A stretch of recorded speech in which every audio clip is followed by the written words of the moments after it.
Diary of a Wimpy Kid, Cabin Fever. Page 67. Wednesday. It snowed last night just like Mom said it would, and while the other kids in the neighborhood were enjoying their day off from school, I was pounding the pavement looking for work. I thought about whose door I should knock on first, but it wasn't easy. Mrs. Drowncher lives right across the street, but she's a little too affectionate, and I usually do my best to avoid her. Then there's Mr. Alexander, who moved into the Snella's house. He must not have worn braces as a kid, because his teeth aren't very straight. Unfortunately, the first time Dad met Mr. Alexander was on Halloween, and Dad must have thought his teeth weren't real. So I decided to skip Mr. Alexander's house too. There are people who live on my street that I haven't spoken to in years. When I was about 4, Mom and Dad had a cocktail party for some of the couples in the neighborhood, and I went downstairs during the party to use the bathroom. But I guess back then I didn't know who you are supposed to keep the door locked. So Mr. Harkins walked right in on me. When I was done, I found Mom and told on Mr. Harkins, and I'm sure he felt like a jerk. So I'm not about to knock on the door of some guy I rated out when I was in preschool and ask him for money either. Today I realized that's just too much history between me and the people in my neighborhood, so I decided to go one street over to Prentice Lane and start afresh. I walked up to the house on the corner and knocked on the door, but I recognized the lady who answered. She was Mrs. Manteller, one of the grandma's friends from bingo. I told Mrs.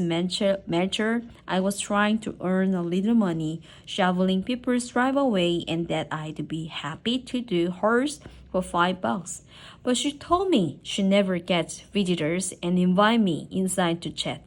I didn't want to be rude, so the next thing I knew, I was sitting in Mrs. Melchanter's living room, surrounded by the lawn ornament she'd taken inside for the winter. I felt a little uncomfortable, but I figured if I was gonna ask someone for money, at least I could do was try to be polite. But all I could think about the whole time I sat there was how much money I could be making if I just knocked on someone else's door instead. I must have been in there for an hour before I was finally able to steer the conversation back to the subject of me shoveling her driveway. But Mrs. Melcher said her son was coming by his pickup truck any minute, and he plowed her driveway for free. So that's an hour of my life I'll never get back. I headed back out of the Prentice Street and started knocking on doors. I guess most people were at work, so it took me a while to find someone who was actually home. I finally got lucky when a guy who looked like he'd just waken up came to the door. I told him I'd shovel his driveway for $5, and he said it was a deal.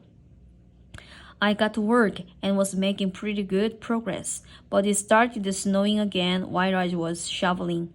By the time I'd finished it, it had snowed so much that you could barely tell I'd done any work.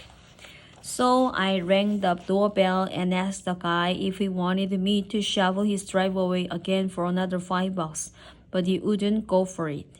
And to make things worse, the guy said he was gonna pay me the first $5 until his driveway was clear, like I'd promised. See, this is why it's a good idea to have a contract before you start working for someone. I got back out there and started shoveling, but so much snow was falling that I was getting nowhere. Then I had an idea. Grandma's house was only a few streets away, and I remembered that she keeps her lawn mower in the garage. So I walked over to her place and pushed the mower back to the driveway I was working on. I thought the snow moving idea was genius, and I couldn't believe no one had ever thought of before. Unfortunately, it didn't go as smoothly as I hoped it would.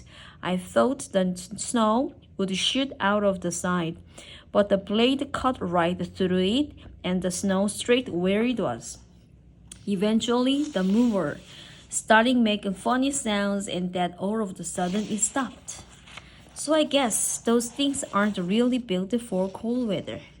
I pushed the mover to Grandma's and put it back in her garage. Hopefully, it threw out before the summer rolls round. I still had this guy's driveway to deal with, but now the snow was really coming down, and there was no way I was gonna spend the rest of my day working for $5. I needed a quick solution so I could move on. I could see that its garden hose was attached to the house. So I turned it on, put the nozzle to the shelter setting and sprayed down the snow in the driveway. It was great. The water melted the snow on contract and I was cruising. Then I saw a sprinkler leaning up against the house and I got an even better idea. Once I was finished, I turned off the sprinkler and knocked on the guy's door. He paid me $5 when he saw that his driveway was cleared. I was pretty excited about the way things work out, and I figured if I found some more people with sprinklers, I could have multiple jobs going at once. Unfortunately, I couldn't find anyone else who was home, but my idea probably wouldn't have worked anyway, because by the time I'd walked back to the maintenance lane, the driveway I'd hit with the sprinkler was thrown over. When Dad got home, we had to go out and buy five big bags of rock salt to melt the guy's driveway. So now, instead of having money in my pocket for all my hard work, I'm $20 in the hole.